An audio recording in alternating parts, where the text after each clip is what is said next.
This is Felix CAmpos for Rebel Media. We're standing at the entrance of the Woodlawn Cemetery, a cemetery in which many famous people are interred. But in the background, you see the disgruntled noise of supporters and workers of the Woodlawn Cemetery. We were here for the press conference earlier. Here's what they had to say.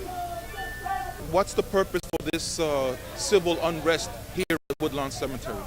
We're here to protest the treatment of the Black and Latin workers in the cemetery who are being subject to racial insults, racial taunts, intimidation. As surprising as that may be to hear in the year 2010, equally surprising is that there are no African American or Latino supervisors and directors in the 147-year-old cemetery. We're in the bottom of the barrel. We're just the workforce. We're the ones who are out there maintaining the fields, digging the graves, performing the landscape work. But there is not one single Black or Latino in a supervisory position nor in an executive position. Okay, what are some of the violations that the employees have been able to identify as being violations of their workers' rights? There are violations that are related to Title VII, discrimination. Many racial slurs and racial epithets were directed towards the African American employees as well as Latino employees. I just want to talk about what News of what employees were facing traveled quickly across the city, garnishing support not only from local residents but also progressive political party leaders and candidates. And how do we get that? Beyond just a lawsuit. We want you, we want everybody in the community to talk to someone in your neighborhood. I'm very sure many of us have family members or know someone that has a relative or loved one buried here. I come from a working class background. I believe in worker rights, and the way the workers are being treated here illustrates the issues of race and class. And I put race first because it's still a racist society.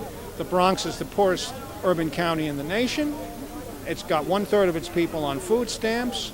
And nothing is being done by the Democratic Party, and especially Joe Crowley, who heads that new Democratic majority coalition, which really was designed to turn the Democratic Party into an adjunct of the Republican Party. And we see the social results, and we see the decline. If the 60s was a wave, what's coming is a tsunami.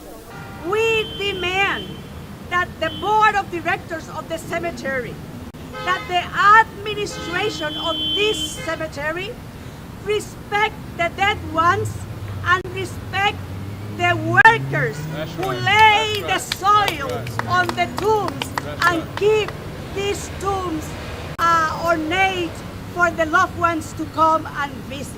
This is not Mississippi in the 1950s or Alabama in the 1950s. This is the 21st century, and we're in New York City, and we're the new majority.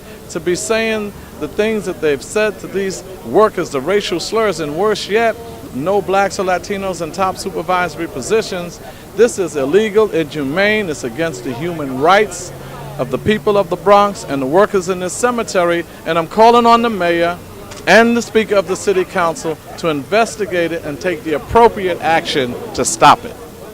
Is this a genesis for a legitimate, genuine third party in the United States? We're going to have, for the first time in the history of this state, a Black and Latino-led party that's going to keep the best interest of our people and the people of New York and the people of the state in check. So we're saying that if we get 15,000 signatures by August 17th, and we get 50,000 votes as a governor candidate in November, we have a new party that will hold the two major parties in check to make sure that they respect us. We'll be unbossed, unbought, and uncontrolled by the corporate interest.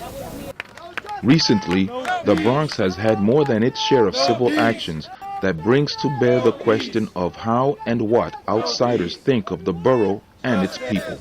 For Rebel Media, my name is Felix CAmpos.